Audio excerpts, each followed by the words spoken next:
count in the attendance, just FYI. All right, first, I count. Don't tell me I don't count. I count. All righty. First Kings chapter number 18.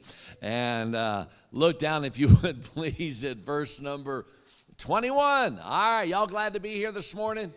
All righty, God is so good. What? Hey, don't say you don't count, preacher. Don't say, everybody here counts but you. But anyway, all right. First Kings chapter 18. Count me twice? Okay, all right. Yes, sir? There you go. Count me 4 times then. All right, here we go. First Kings chapter 18. We're going to read one verse. We're going to read verse number, let's see here. Verse number 21. First Kings chapter number 18.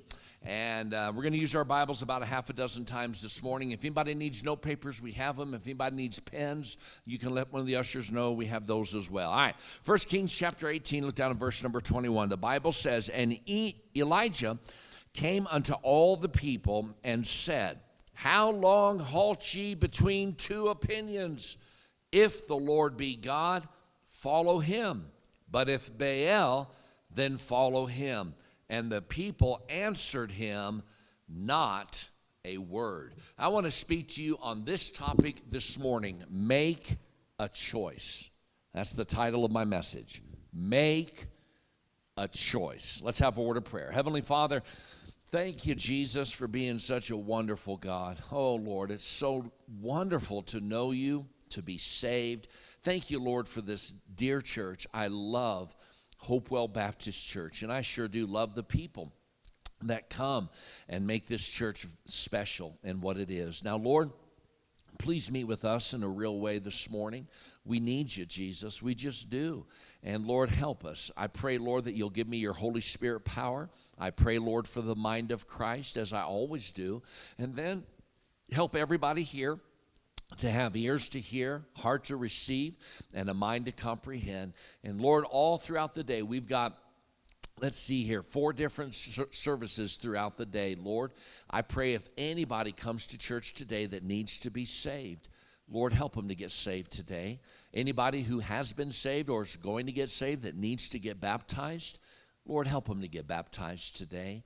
And then, Lord, help all of us to make whatever decisions you want us to make. And we'll give you all the glory now for it. In Jesus' name, amen. Make a choice. In this particular passage, the children of Israel had a king named Ahab. Ahab was married to Jezebel, and they were not good people. In fact, they worshiped the sun god, Baal. And they also encouraged and led the children of Israel to forsake the Lord and to worship the false god of Baal. Well, God came to them and he basically said, all right, well, if you're going to worship a false god, let him give you rain. And the children of Israel were in a drought, I believe it was for about 2 years. Maybe 2 or 3 years. I can't remember the exact number right now, but I think it was 2 years.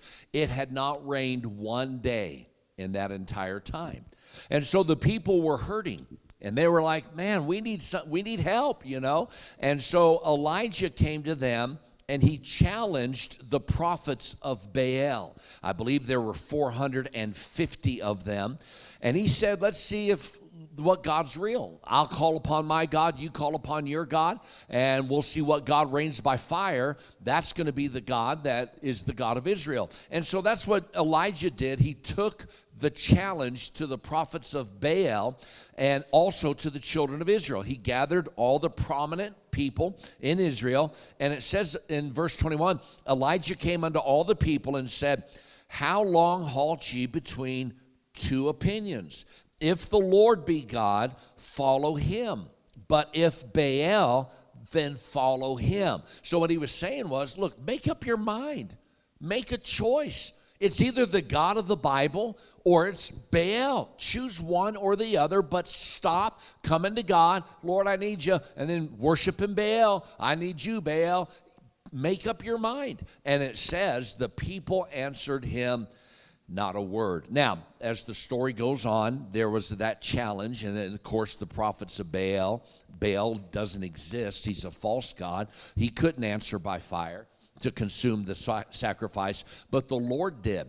And if you look down at verse number 39, it goes on to say, and when all the people saw it, that means the Lord answered by fire and consumed the sacrifice. It says, they fell on their faces and they said, the Lord, he is God. The Lord, he is God. So what happened was, when that challenge took place, then the children of Israel, oh, yeah, the Lord is God, not Baal. So then they made a choice. Today, so many people are halted between two opinions. And this is what I mean by that. Now, the children of Israel believed in the Lord, but they also believed in Baal. That means they would go back and forth, right? They were halted between two opinions. It wasn't that the children of Israel did not believe in the Lord. They just wanted the best of both worlds. The Lord's the God of the Bible, but Baal's the God of the world. And so we're going to worship them both. Today in America, a lot of Christians struggle being halted between two opinions.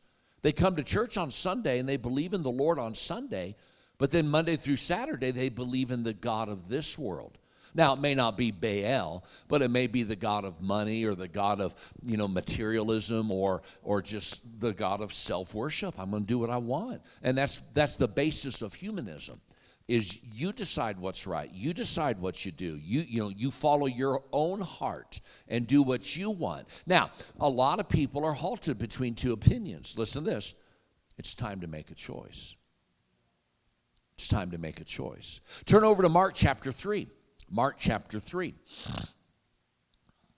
Mark chapter 3. I'm going to give you 4 thoughts by way of introduction, and then I'm going to give you a 6-point outline, okay? So the first letter A, if you want to write that down in your outline, if you're taking notes, letter A is so many are halted between two opinions, and that's the text that we just read. Now we're going to discover a second thing by way of introduction. Look at Mark 3, verse 24.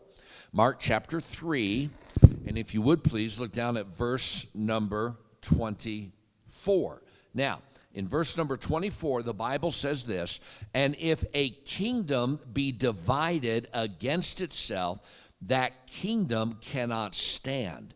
And if a house be divided against itself, that house cannot stand. And if Satan rise up against himself and be divided, he cannot stand, but hath an end. In this particular passage, Jesus had just cast out a devil, cast out an evil spirit. And the people said, yeah, you're casting them out by Beelzebub, the prince of the devils. Because they were saying, you're not casting them out by God. You're a false prophet, Jesus. And they accused him of using Beelzebub and his spirit and power to cast out this evil spirit. And he said, what are you talking about? You think Satan's going to cast himself out? You think he's going to be divided? He said every kingdom that's divided against itself will never stand. By the way, that's a pretty good description of America today. I said this last night. I got to tell you this. I went soul winning with Brother Bill yesterday. We got to see a 26 or 7-year-old young man saved, and it was 26. It was a blessing. He got saved. Well, we continued through the apartment complex, and I came. This man was standing outside of his door, and I said, "Hello there, I'm Pastor Suley," and he just goes. He took both of his arms, just went like that, and I said, "What?" Now I knew what he was doing, but I just played dumb. He's all.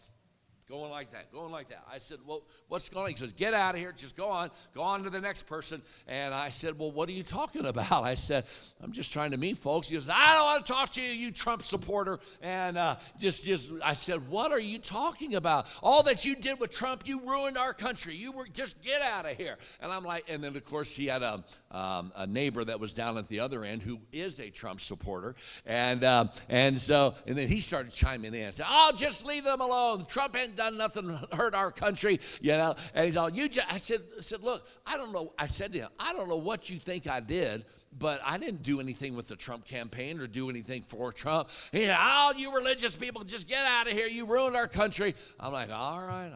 So I walked on by. And when I went down to when Brother Bill and I went down to that neighbor of his, I leaned over. I said, I did vote for Trump. He goes, I heard that. I knew you did.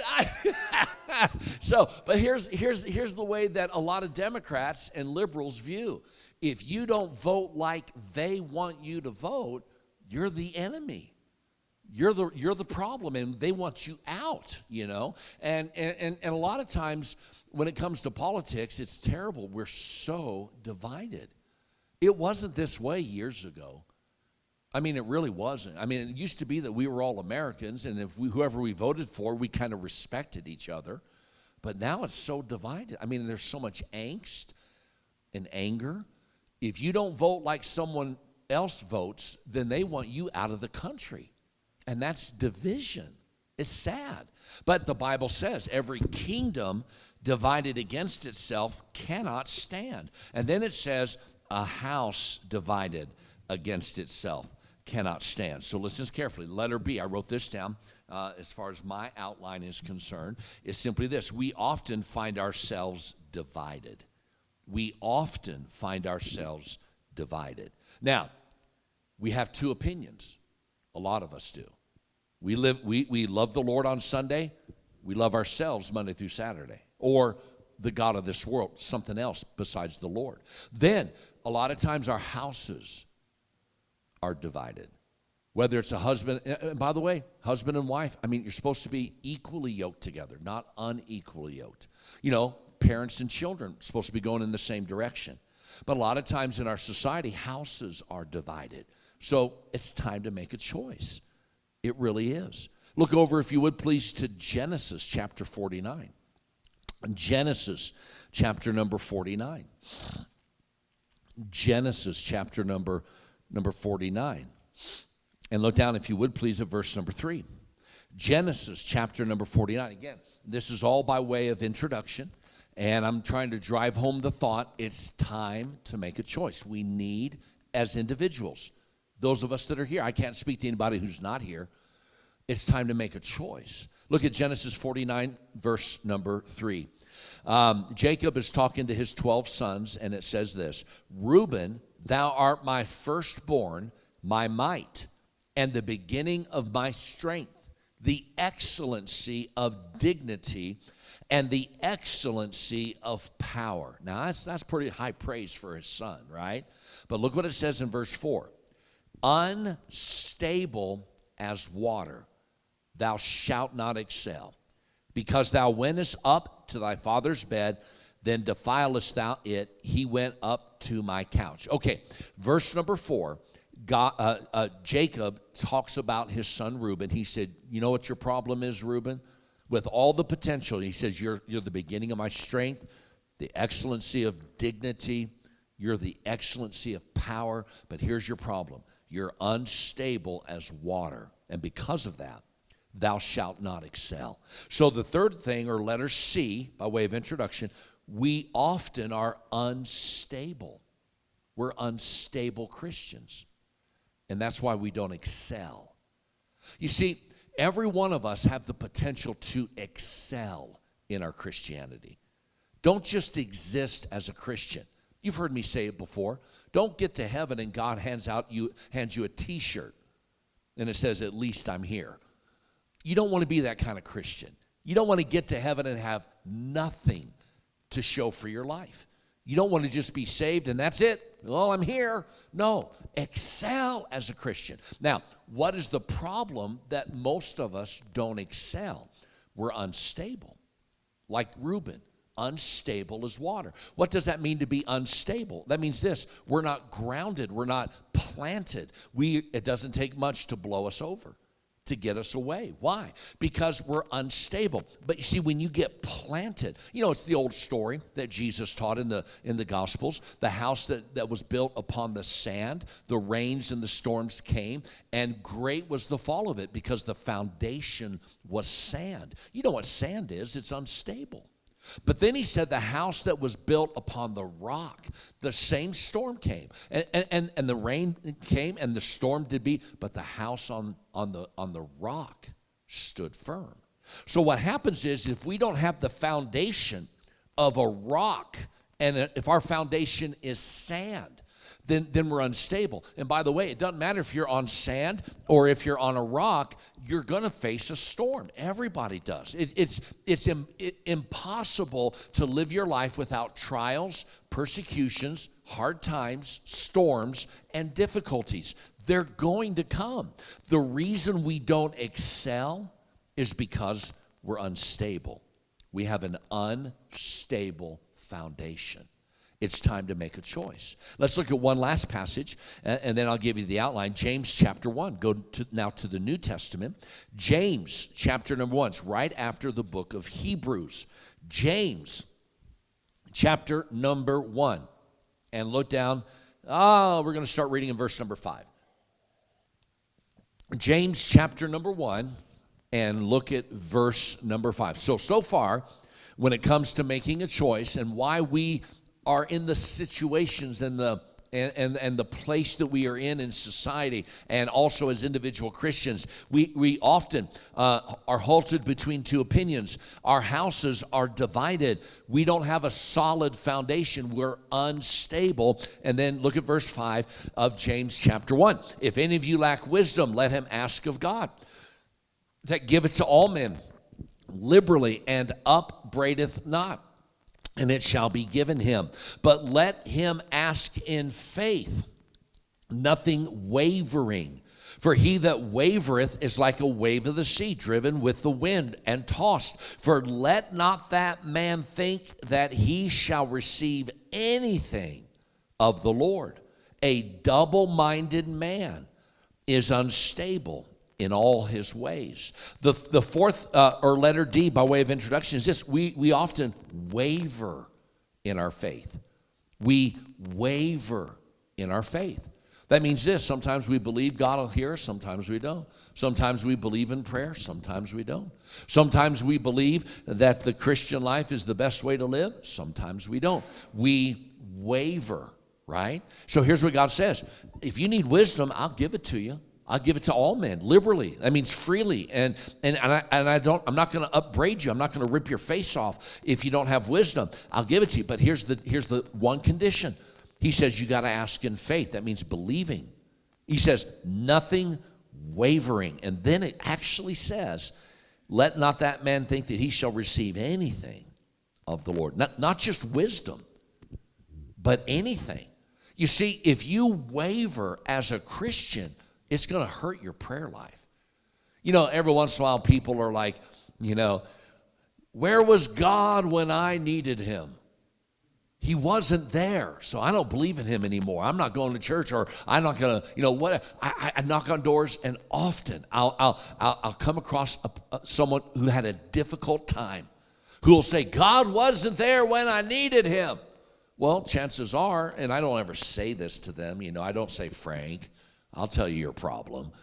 You're wavering. No, I don't say that, but I think maybe that's what it was.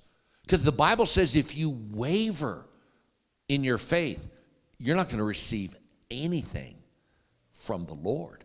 Now, listen carefully. So here's what God says.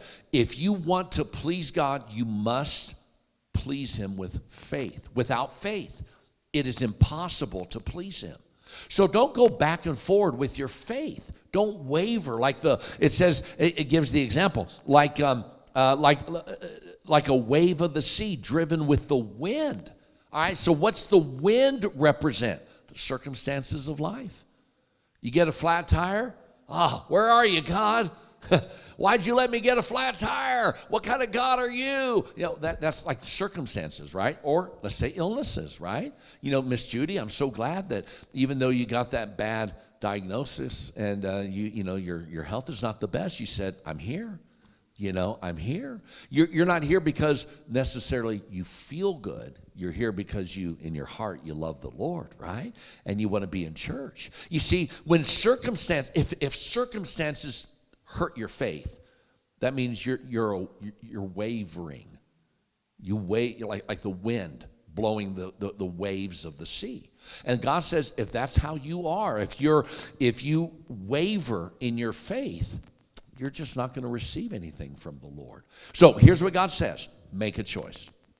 Make a choice. Don't be halted between two opinions. Don't say, God, you're my God on Sunday, and then worship or follow a different God Monday through Saturday. Don't be divided in your house. It won't stand. By the way, you know what your home's supposed to be? It's supposed to be heaven on earth. That's what it's supposed to be. My house is my it's my shelter in the time of storm, in the storms of life. My house is my safe place. People, in society, it's funny how they talk about safe places, and, a lot of politics. You've heard them talking like that. This is a safe place. Well, the safest place is supposed to be your house. I mean, really, it's supposed to be your house. And don't let your house be divided as far as, like husband and wife divided, parent, children divided. No, do like Joshua. As for me and my house, we will serve the Lord. That's what Joshua decided, all right? Don't be divided. Oftentimes, we're unstable. We have a foundation of sand instead of a rock, and because of it, we're not going to excel. You ever tried to run really, really fast in the sand? Oh, my soul, man, it's hard, right? I mean, you're you're trying to run. But, man, if you're on a track field, like where it's nice and solid, or if you're on concrete, you can run fast, right? And so it's all because of the foundation. When you're unstable as a Christian, if it doesn't take much to knock you out, then you're just not going to excel. And then we often waver. So let's make a choice. What about? Okay, 6 things. Ready? Number 1, write this down. In whom to believe. In whom to believe. It's time to make a choice. Elijah came to the children of Israel and said this, how long halt ye between two opinions? If the Lord be God, follow him. If Baal, follow him. And it said, at that time, the people answered him not a word. So can I tell you this morning, ready? Who do you really believe in? Do you believe in the Lord? Do you believe in yourself? Do you believe in the God of this world? Whatever God that might be. Well, make a choice. Don't be halted between two opinions. Just jump in with both feet. Lord, I believe in you. I believe in you on Sunday as well as Monday and through Friday and then on the weekends, on Saturday. Lord, you're my God 7 days a week. I will always believe in you. You're always going to be prominent. I'm going to follow you. I'm going to live for you. You're my God. I make the choice. The children of Israel in this passage had to be convinced to believe in the Lord alone. They had to be convinced. So they say, yeah, okay, well, let's see if Baal can answer. Let's see if the Lord from the Bible can answer. And so, of course, Baal's false, It's so funny about that story. The 450 prophets of Baal, Elijah said, you go first. Get your God to answer by fire. And they built an altar, put a sacrifice on it, and they cried from morning till noontime. No answer from Baal. They started cutting themselves and spilling their blood. Maybe they'll get Baal's attention. Elijah came to him after a few hours and said, hey, maybe your God's on a hunting trip. Maybe he can't hear you. Go, cry louder or something. Or maybe he's sleeping, needs to be woken up or something. Maybe he's sleeping. Keep on going. And they went all the way right up to the time of the evening sacrifice. So I'm thinking that they probably prayed and cried out to Baal for a minimum of 8 hours, crying out to Baal. And then they even went to Elijah's altar that he had built, right? And they said, Baal, hear us. We're going to knock over his altar. And they went and they kicked it down, and knocked it all over and everything. And Baal still didn't answer. So then Elijah came and repaired the altar. He put the sacrifice on it, And then you know what he did? He said, go get 4 buckets of water. Pour it on the altar, on the sacrifice. Now listen, there's 2 things about that. Number 1, he was asking for fire to consume the sacrifice, right?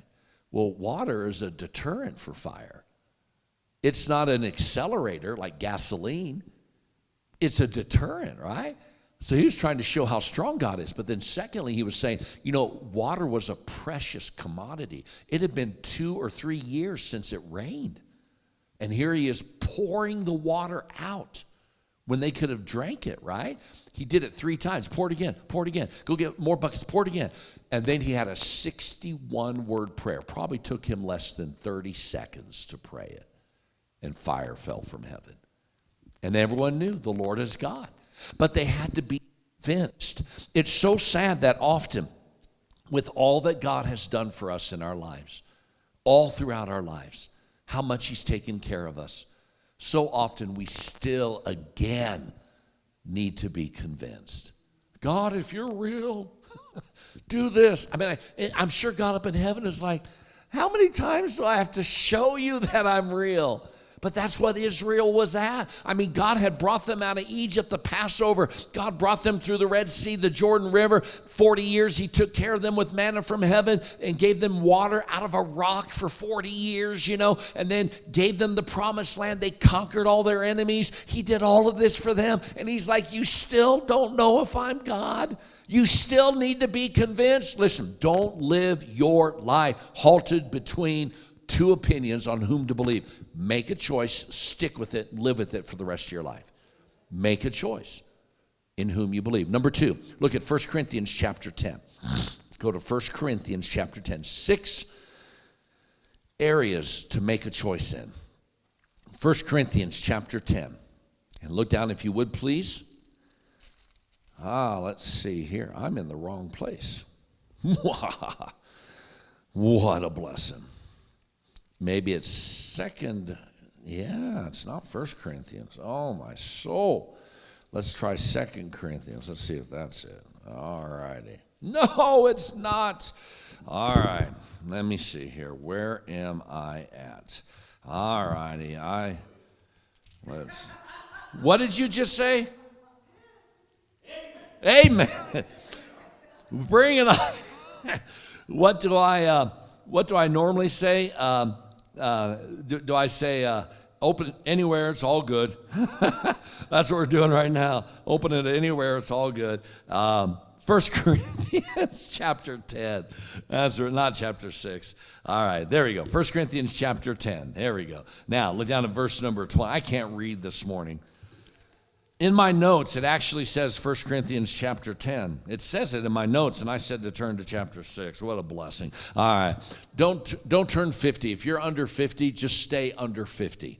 Once you turn 50, your brain doesn't work as well as it used to. And all righty. 1 Corinthians chapter. Is anybody here under 50?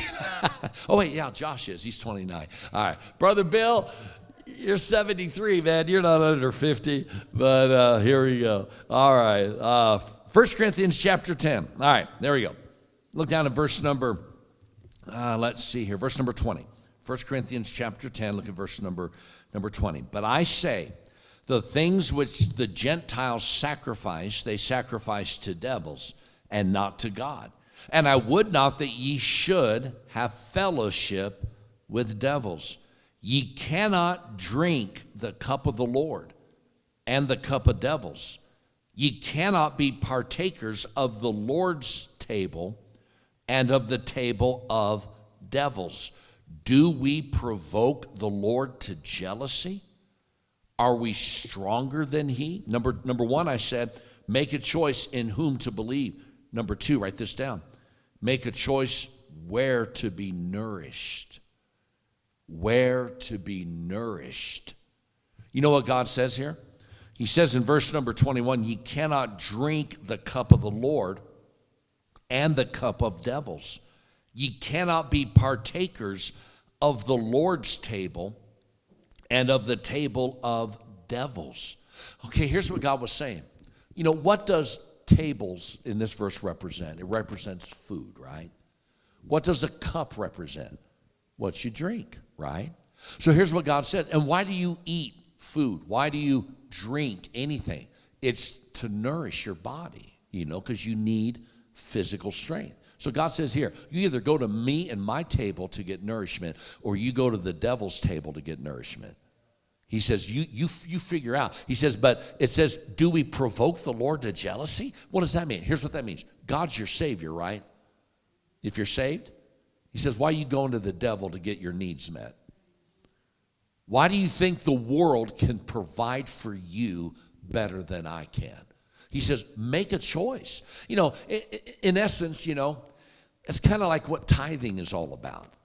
You know, God comes to us and says, the tithe belongs to me. You give it to me. You obey me. Now, if you do, I'm going to open up the windows of heaven. I'll pour you out a blessing. There's not room enough to receive it.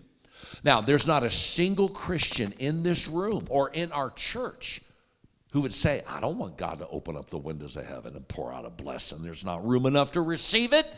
I wouldn't want God to do that for me. What kind of crazy way to live is that? No, every single Christian would love to have God open up the windows of heaven and pour out a blessing. There's not room enough to receive it. Now, the remedy is you honor God with his tithe, and he will provide for you. But why do Christians not tithe? Can I tell you the number one reason? Because they feel they can't afford to do it. No, I need that money. I can't afford to tithe. Why?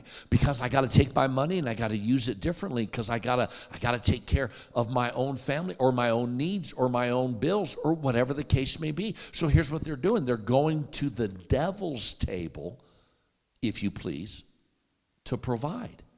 And God said, time out. If I saved your soul from hell, why don't you come to me for provision? Why do you have to go to the world or to the devil to get your nourishment, to get your substance? Why do you have to? And it provokes the Lord to jealousy. So you know what I say? I say this, make a choice where to be nourished. Who's going to nourish you, God or the devil? Who's going to nourish you, God or the world?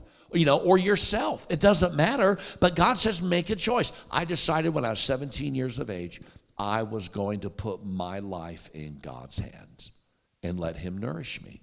And I'll just obey him. I'll just do whatever he says. And specifically now when it comes to tithing, that's why, you know, I've had people leave the church recently over the past, year and stuff. Oh, you talk about money. All you want is my money. That is not all I want. How many times have you ever heard me say, if you're going to be angry when you give, don't give.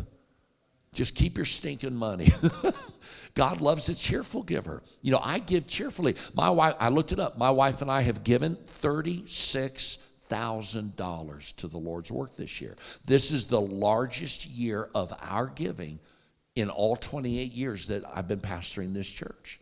And you know why? You know how I gave? Man, smile on my face. I was happy to give. My wife and I give $1,000 a month to missions. That's $12,000 a year just to the missions. We support our Hopewell Baptist Academy Scholarship Fund. We give a sacrificial offering in May and a Thanksgiving offering in November. Well, we already gave our Happy Birthday Jesus offering, and then, of course, we give our tithes, and then we give above, and we're happy to do it. I'm not saying this to you because I want you to feel like, like somehow I'm special or better than you.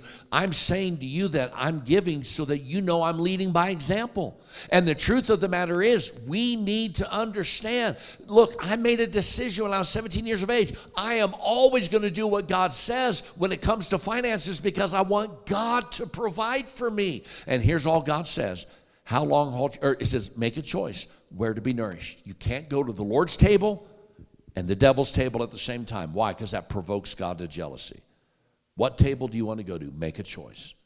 I've chosen to go to God's. I want God to provide for me. So I'm going to do what he says. Number 3, look at Matthew chapter 6. Matthew chapter number 6. And look down, if you would, please, at verse number 24. Matthew chapter 6. Make a choice. Make a choice. In whom to believe. Make a choice where to be nourished. And then number 3, make a choice. Look at Matthew 6, verse 24. Matthew chapter 6 and verse number 24, the Bible says, no man can serve two masters, for either he'll hate the one and love the other, or else he'll hold to the one and despise the other. You cannot serve God and mammon. Number 3, write this down. Make a choice whom to serve. Make a choice whom to serve. God says you can't serve two masters. You just absolutely can't. It's impossible. You have to make a choice. Who is your master? Is it God or is it something else? Is it God or is it someone else? Now, listen to me carefully. You got to make a choice. You've got to make a choice. Why? Because you can't do it either way. You can't serve two masters. You can't say, God, I'm going to serve you with my life on Sunday and then serve something else, yourself or the world or anything else, Monday through Saturday. You've got to make a choice. Listen, I made my choice when I was 17 years of age. I said, God, I'm not going to live my life to serve myself. I'm not going to live my life to serve the world or the society, you know, like what's commonplace in America. I said, I'm going to serve you with my life. You tell me what to do. You know what God told me what to do? He told me to go to Bible college. You know what God told me what to do? He told me to be a preacher. I said, Lord, I'm serving you. Tell me what to do. You know what God told me what to do? He told me who to marry. Then after we got married, he told us where to live. After Bible college, we moved to Longmont, Colorado. You realize when I went to see my preacher, Dr. Jack Hiles, for my counseling appointment for my, what you call it, your senior appointment, where I'm ready to leave college. I had already graduated. My wife, it was her senior year, but nonetheless, it was our senior appointment. We're going to leave. We're going to go, into God's will for our lives. And I said, I believe God's called me to start a church. He said, great. And he goes, where? I said, Denver, Colorado. He said, I wouldn't go there if I were you. I mean, just like that, instantly. And I'd already told the Lord, I said, God, you tell my preacher to tell me yes or no about going to Denver, Colorado to start church. He said, you think of any other place? I said, how about New York City? He just laughed at me. He laughed at me. He got an old Rand McNally map, opened it up, and it went to the state of Colorado. He's looking up and down the Rand McNally map. He said, if I was 25 years of age and going to go start a church in the state of Colorado, I would go to a city like Fort Collins, Loveland, Longmont, or Boulder. He goes, and I'm not telling you what to do. He just said, if it were me, this is what I would do. And I said, okay. I said, I'll pray about it for 2 weeks and come back. Now, I already told God, I said, God, you tell Brother Hiles to tell me what I need to know as far as where to move. So I left that appointment. I'm either moving to Boulder, Longmont, Loveland, or Fort Collins. Now, I had never in my life one time heard of the city of Longmont before that meeting. We prayed for 2 weeks, and we felt the leading of God to come to Longmont. And so I came back 2 weeks later, said, Brother Hiles, he said, what have you decided? I said, we believe the Lord wants us to go to Longmont. He said, go for it. And I got his approval. But you see, I served the Lord. I said, God, where do you want me to live? And God led me here. What do you want me to do? So let God serve him. And all that means is you just go to him and say, God, you tell me how to live, what to do, who to marry, all this stuff, career path, anything, just anything. Schooling, anything. Lord, I'm serving you. Don't be undecided. Don't try to serve two masters. Make a choice. Serve God or serve yourself. Serve God or serve the world. Make a choice. Why? Because you can't do it both at the same time. Because there's going to come a time where God wants you to do this and you want to do this, and then you got to make a choice. There's going to come a time where God wants you to do this and the world wants you to do something different. So you have to make a choice. You can't serve two masters at the same time. Number 4, look at Galatians chapter 1. Galatians chapter 1.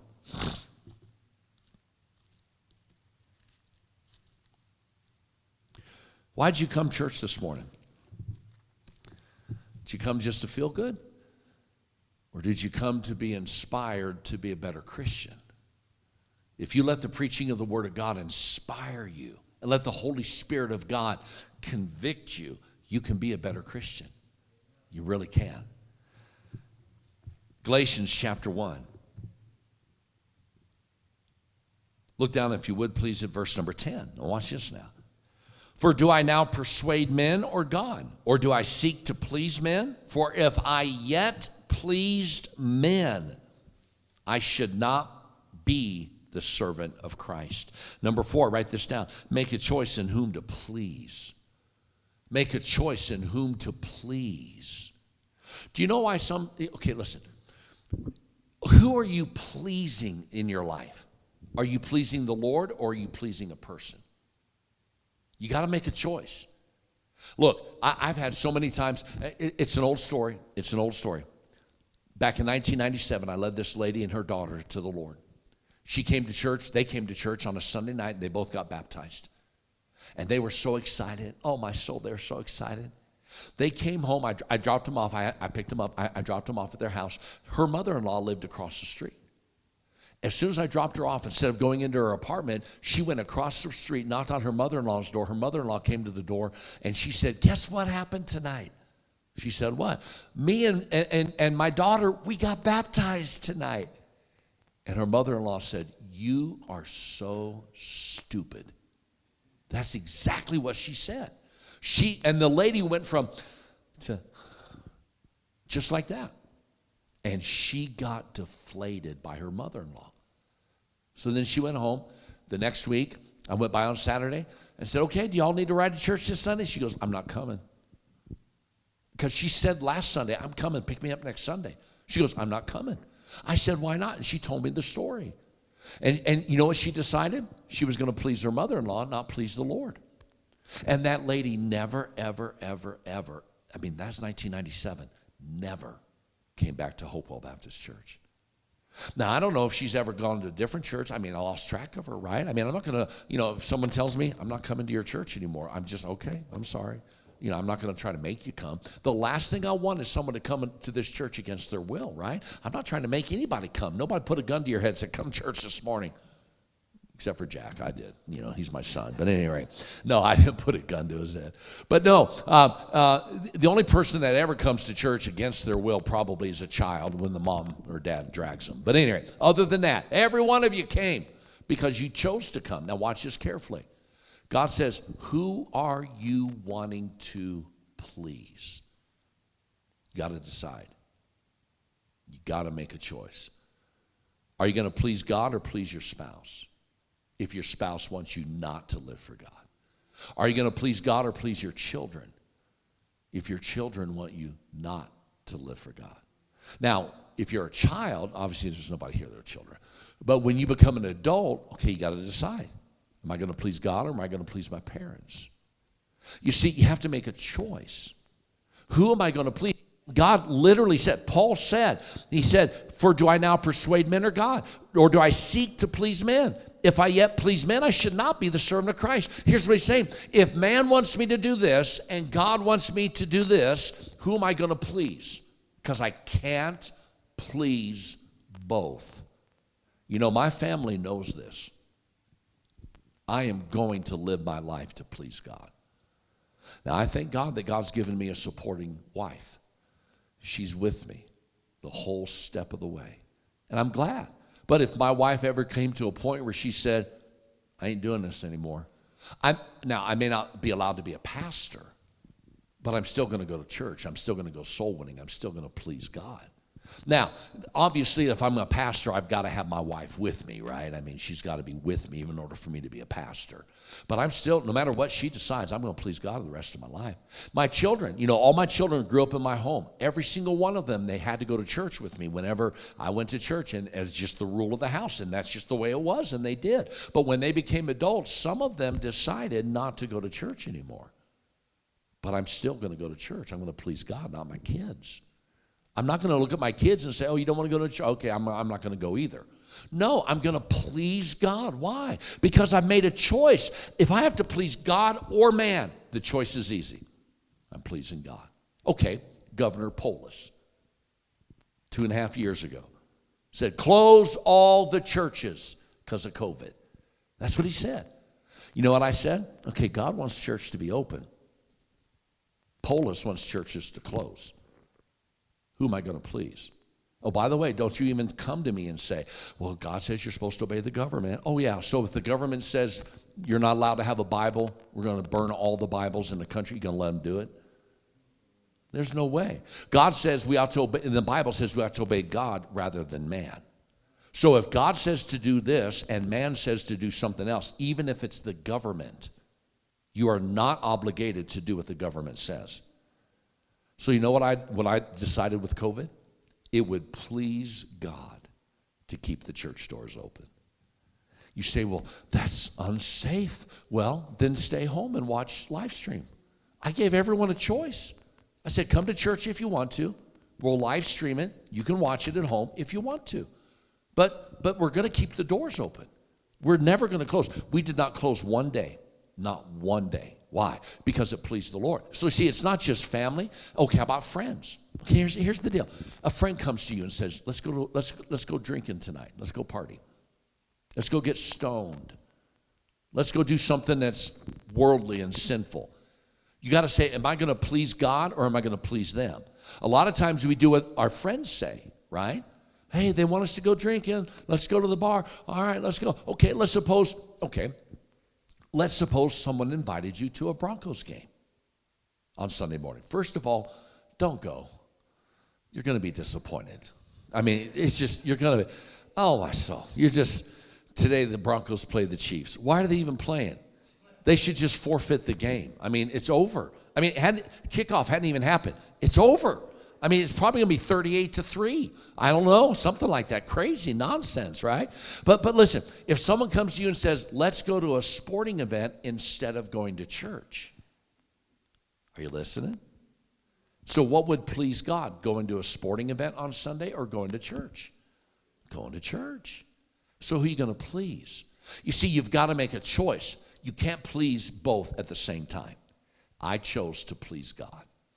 That's what I chose. Next, James chapter 4. 2 more points. James chapter 4. And then I got a conclusion to give you. And that conclusion, we're going to look at some verses, and then it won't be much long. We'll be done normal time. James chapter 4. James is right after the book of Hebrews. I hope this is helpful for you today. I really do. And by the way, let's suppose you've made some bad choices in the past, right? I'm not here to beat you up over the past. If I've ever said that once, I've said that hundreds of times. I'm here to help you now, today, and going forward. So let's suppose you've made some bad choices in the past. Okay, haven't we all? Right? I mean, all of us have made bad choices. What are you supposed to do when you make a bad choice? Learn from it, right? And just don't make it again. So I'm not talking about the past. I'm talking about today. This is December 11th, 2022. Forward. Make a choice. All right? James 4, verse 4. Ye adulterers and adulteresses, know ye not that friendship of the world is enmity with God? Whosoever therefore will be a friend of the world is the enemy of God. All right? Number 5, write this down. Make a choice in whom to associate.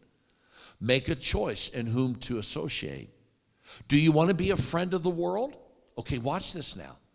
If you can be a child of God, you can be saved and be a friend of the world. If you're a friend of the world, you are the enemy of God. That's what it literally says. You're either God's friend or you're the world's friend, but you can't be both.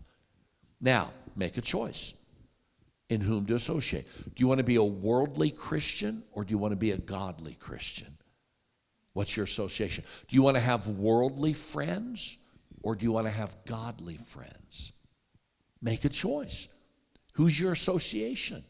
You know, I always get nervous when people hang around other people, friends, that are not believers in God.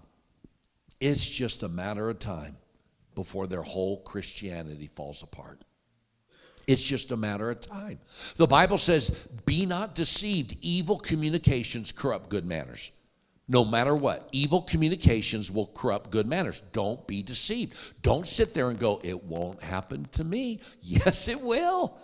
It will happen to you because this is a law that cannot be violated. Evil communications will corrupt good manners. So here's what God says. Who's going to be your friend, your associations? The world or God? And we're talking about, worldly friends or godly friends. Make a choice. I made a choice a long time ago. Now, listen, I'm not saying don't love people. I'm not saying be unkind to people. I'm not saying that at all. I'm saying if someone is against God, don't you hang around them. If someone's for God, hang around them. I mean, that's just it. What did Steve Currington used to say with Reformers Unanimous? One of his principles was those who do not love the Lord will not help you serve the Lord. They'll be the opposite, right? So in whom you associate, make a choice. You're going to be friendship with the world or friendship with God. Next, number 6, look at 1 John chapter 2. Go to 1 John, just a few books over to the right. Chapter 2. Look at verse 15. 1 John chapter 2. And look down, if you would, please, at verse number 15. 1 John chapter 2 and verse number 15. Ready? Love not the world, neither the things that are in the world. If any man love the world, the love of the Father is not in him. For all that is in the world, the lust of the flesh and the lust of the eyes and the pride of life is not of the Father, but is of the world. And the world passeth away, and the lust thereof, but he that doeth the will of God abideth forever. We were just in 1 John chapter 2. If I said John chapter 2, I'm sorry. 1 John chapter 2, verses 15 through 17. God says, love not the world. And then it says, if you do, the love of the Father is not in you. Number 6 and last, write this down. Make a choice in whom to love. Love God or love the world. All that is in the world. Look. Do you love God more than you love your house? Do you love God more than you love money? Do you love God more than you love possessions, material things that you can buy? Here's what God says. If you love the world, and it goes on to say, it says, all the things that are in the world. What is that? The lust of the flesh, the lust of the eyes, and the pride of life. What is the lust of the flesh? That's all the sinful appetites that the world can give you. All the appetites that are sinful, the lust of the flesh. What is the lust of the eyes? All of the possessions of the world. You know, there's some people, look, I've got a cell phone. You ready for this? I have a cell phone because I need one, but not because I love it. I really don't love this thing, but I got it. You know, some people actually love cell phones. Every time there's a new cell phone, they buy it. You know, $1,200, $1,400, $1,600, whatever it is. And then, watch this, then they don't tithe, maybe, because they can't afford to now, right? Do you love a car? You know, I used to have car payments. I thank God I don't have car payments anymore. I hate debt. I hate debt, hate debt, hate debt, hate debt, hate debt. The only debt I have right now is a mortgage payment. And if I were to sell my house today, I'd be able to have, I don't know, a couple $100,000 in equity. So, I mean, like, the only debt I have is secured, you know, as secure can be, right? But nonetheless, the only debt I have right now is a mortgage payment. Everything else is paid off in full. I don't ever want to go into debt again. I don't ever want to. But you know what some people do? They love their car more than they love the Lord. They love their possessions. They love the things. Okay, that's the lust of the eyes. And then what's the pride of life? Ready for this? All that you can accomplish in this life. Don't love it. You know, my wife and I, God has allowed us every year now, except for 2 years during COVID, but we go on a missions trip every year. And I've needed to do this for a long time. But back in 2013 or 2014, went on my first missions trip. And I'm hooked. I'm going every year, you know, except for the only time I didn't go was COVID, 2020 and 2021, just because of the passports and things with the vaccines and all that. But nonetheless, when my wife and I go on the missions trips, you know, we get to see different parts of the world. And that's pretty cool. You know, I mean, that's really, really pretty cool. But listen carefully. There are people that love traveling and vacationing more than they love the Lord. Now watch this. Is it wrong to vacation? No, of course not. But when you go on vacation, you ought to go to church. If it costs you $8,000 to go on a family vacation, you shouldn't rob God and not tithe because you're going on vacation. You see, don't love the world over love for God. Make a choice. Do you love the world and all that's in it, or do you love God? Make a choice. Now, look at 1 Samuel chapter 18. This is the conclusion, and we're all done. I'm going to give you 3 quick verses. And like I said, we're on time. We always get done. Always. Not always. We try to always. Most of the time we get done by 9:30. All right. 1 Samuel chapter 18. Sometimes you go into overtime. That's okay, though. I don't know where 1 Samuel is. Here we go, 1 Samuel 18. Anywhere, it's all good. Just open up your Bible. Anywhere, it's all good. All right, look what this says now. 1 Samuel 18, look at verse 14. 1 Samuel 18, look at verse 14. Are you there? All right, now watch this now. And David behaved himself wisely in all his ways. Ready? And the Lord was with him. Why was the Lord with David? Because he behaved himself wisely in all his ways. Now, 2 more verses. Proverbs 16. Go to Proverbs 16. Look at verse 20. Proverbs 16. Look at verse 20. Proverbs 16. Look at verse 20. Ready? He that handleth a matter wisely shall find good, and whoso trusteth in the Lord, happy is he. God says if you handle a matter wisely, you'll find good. Last verse, Proverbs 28. Proverbs 28. And look down at verse number 26. Proverbs 28. And look at verse 26. Ready? He that trusteth in his own heart is a fool, but whoso walketh wisely, he shall be delivered. You ever heard anybody say, follow your heart? Well, God says if you do that, you're a fool. If you really trust your heart to lead you in the right way, you're a fool. He that trusteth in his own heart is a fool, but whoso walketh wisely shall be delivered. Here's the thought. Ready? Many people in our world are halted between 2 opinions. Many houses are divided. Many Christians are unstable because their foundation is sand, not a rock. We often waver in our faith. We need to make a choice today. Choose in whom to believe. Choose where to be nourished. Choose whom to serve. Choose in whom to please. Choose. Make a choice in whom to associate. Make a choice in whom to love. And here's my admonition in conclusion. Choose wisely. Choose wisely. If you do, God will be with you. If you do, you'll find good. If you do, you'll be delivered. Choose wisely. Let's pray. Heavenly Father, thank you so much for allowing us to be here this morning. We love you, Lord. We really, really do. And I appreciate all the people that have assembled today. Thank you for all those who are watching online. Lord, would you please, Lord, help us all to make the choice that you want us to make, the wise choice. Help us to choose wisely. Our heads are bowed. Our eyes are closed. I wonder how many of you are here this morning. You say, preacher, somewhere along the message as far as choosing whom to believe, where to be nourished, whom to serve, and whom to please, in whom to associate, and in whom to love. Somewhere along those points, maybe one or more of them, God spoke to you and said,